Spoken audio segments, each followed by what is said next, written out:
Hi all. ఇవాళ topic importance of family history in cancer patients. అంటే మన వంశంలో ఎవరికైనా క్యాన్సర్ ఉండడం కానీ సో అది ఎలా ఇంపాక్ట్ చేస్తుంది, వాటి వల్ల ట్రీట్మెంట్లో ఎలా ఉంటుంది డిఫరెన్స్, అండ్ లైక్ మిగతా ఫ్యామిలీ మెంబర్స్కి లైక్ ప్రివెన్షన్ కానీ స్క్రీనింగ్ కానీ వాళ్ళకి లైఫ్ స్టైల్ మోడిఫికేషన్స్ ఎలా ఉంటుంది అని చూద్దాం. I'm doctor Naresh, consultant medical oncologist, DM from AIIMS new Delhi. మనం చూసినట్టయితే లైక్ సుమారు 5-10% క్యాన్సర్లు వంశంలో ఎవరికైనా జెనెటిక్ ఫ్యాక్టర్స్ త్రూ వస్తూ ఉంటుంది. అందుకే ఫ్యామిలీ హిస్టరీ అనేది చాలా ఇంపార్టెంట్ ప్రతి క్యాన్సర్ పేషెంట్స్కి. లైక్ ఫ్యామిలీలో ఇందులో ముఖ్యంగా ఫస్ట్ డిగ్రీ, సెకండ్ డిగ్రీ అని అంటారు. ఫస్ట్ డిగ్రీ అంటే పేరెంట్స్ ఇంకా పిల్లలు, సెకండ్ డిగ్రీ అంటే మిగతా లైక్ ఆంట్, అంకుల్ కానీ గ్రాండ్ పేరెంట్స్ వాళ్ళంతా కూడా సెకండ్ డిగ్రీ కింద వస్తారు. అందుకే హిస్టరీ కూడా మనకి ఒక ఫ్యామిలీలో ఉందంటే ఆ మెంబర్ అయితే ఏజ్ ఎప్పుడు డయాగ్నోస్ అయ్యారు, అంటే వాళ్ళు మెటర్నల్ పెటర్నల్ సైడ్ ఇటు సైడ్, అలాగే వాళ్ళు ట్రీట్మెంట్ ఏం తీసుకున్నారు, వాళ్ళ సర్వైవల్ ఏంది, అవన్నీ కూడా మనం డీటెయిల్గా హిస్టరీ తీసుకుంటాము. ఎందుకు ఇంపార్టెంట్ అంటే లైక్ కొన్ని క్యాన్సర్స్ లైక్ రొమ్ము క్యాన్సర్ కానీ, అండాశయ క్యాన్సర్ కానీ, పెద్ద పెగు క్యాన్సర్, ప్రోస్టేట్, ప్యాంక్రియాటిక్, ఇవన్నీ కూడా మనకి కొన్ని జీన్స్ లైక్ BRCA1-2, ఇంకోటి లింక్ సిండ్రోమ్ అంటాము, MMR జీన్స్ అని, ఫ్యాప్ అని, ఏపీస్ జీన్. సో ఇవి తెలుసుకోవడం వల్ల ఉపయోగం ఉంటుంది. సో ఒకసారి మనకి ఇది తెలిసాక, పేషెంట్కి ఇలాంటి జీన్స్ నుంచి వస్తుందని తెలిసాక మన మీద ఫ్యామిలీ మెంబర్స్ కూడా స్క్రీనింగ్ అనేది చేయబడుతుంది. వాళ్ళకి ముందుగా కౌన్సిలింగ్ చేయబడుతుంది. జెనెటిక్ టెస్టింగ్ ఒక వాటి ఇంపాక్ట్ ఎలా ఉంటుంది, అంటే పాజిటివ్ వస్తే ఎలా ఉంటుంది, నెగిటివ్ వస్తే ఎలా ఉంటుంది. ఎందుకంటే ఇది చాలా emotional and psycho social impact ఉంటుంది వీటి వల్ల. అందుకనే ఆ టెస్ట్ చేసే ముందే వాళ్ళకి డీటెయిల్గా డిస్కస్ చేస్తాం వాళ్ళతోని, మిగతా మెంబర్స్తోని. ఆ టెస్ట్ చేయడం వల్ల మీకు బెనిఫిట్స్ ఏంది, అది పాజిటివ్ వస్తే మీరు ఎలాంటి జాగ్రత్తలు తీసుకోవాల్సి వస్తుంది. సో స్క్రీనింగ్ అనేది జనరల్గా మనకి ఎలాంటి సిమ్టమ్స్ లేకున్నా కొన్ని టెస్టులు చేస్తుంటాము, దాన్ని స్క్రీనింగ్ అంటారు.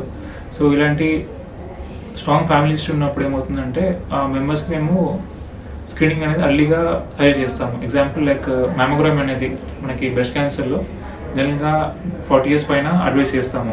కాకపోతే ఇలాంటి హై రిస్క్ ఫీచర్స్ ఉన్నప్పుడు అర్లీగా లైక్ 25-30 years ఏజ్ అప్పుడు అడ్వైస్ చేస్తాము. అలాగే కొన్ని MRI అని, అవి కొంచెం సెన్సిటివిటీ ఎక్కువ ఉంటుంది కంపేర్ టు మ్యామోగ్రామ్, ఇవి అడ్వైస్ చేస్తాము. అలాగే కొనోస్కోపీ జనరల్గా మనకి 45-50 years పైన వాళ్ళకి అడ్వైస్ చేస్తాము. బట్ హై రిస్క్ ఉన్న వాళ్ళకి లైక్ లింక్ సిండ్రోమ్ కానీ, ఫ్యాప్ ఉన్న వాళ్ళకి అర్లీగా ఉంటుంది, లైక్ 25 years, ఫ్యాబ్ ఉన్న వాళ్ళకి 10 years నుంచి మేము అడ్వైస్ చేస్తాము. అండ్ కొన్ని జీన్స్ లైక్ BRCA1-2 జీన్స్ ఉన్నప్పుడు ఏమవుతుందంటే మేము ప్రొఫిలాక్టికలీ కొన్ని సర్జరీస్ అనేది కూడా అడ్వైస్ చేస్తాము. లైక్ BRCA1-2 వల్ల మనకి లైఫ్ టైం రిస్క్ అనేది ఎక్కువ ఉంటుంది బ్రెస్ట్ అండ్ ఓరియన్ క్యాన్సర్ అని. సో అందుకే ఉన్న వాళ్ళకి ఫ్యామిలీ కంప్లీట్ అయ్యాక లైక్ ప్రొఫిలాక్టిక్ సర్జరీ అంటే బ్రెస్ట్ రిమూవల్ కానీ, అలాగే ప్రొఫిలాక్టిక్ యూఫరెక్టమీ అంటాం, అంటే అండాశయాలు కూడా తీయబడుతుంది. వీటి వల్ల వీళ్ళకి రిస్క్ అనేది తగ్గుతుంది. అలాగే కొన్ని మెడికేషన్ లైక్ టమాక్సిఫెన్ కూడా అడ్వైజ్ చేస్తూ ఉంటాము, దాన్ని కీమో ప్రివెన్షన్ అంటారు. ఇవన్నీ కూడా మనకి ప్రివెంటివ్, అంటే క్యాన్సర్ రాకుండా మనం నివారించవచ్చు.